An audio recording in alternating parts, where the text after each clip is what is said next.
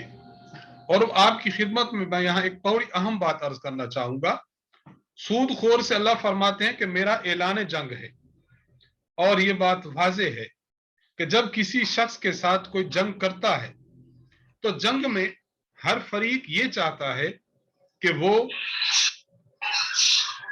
ہر فریق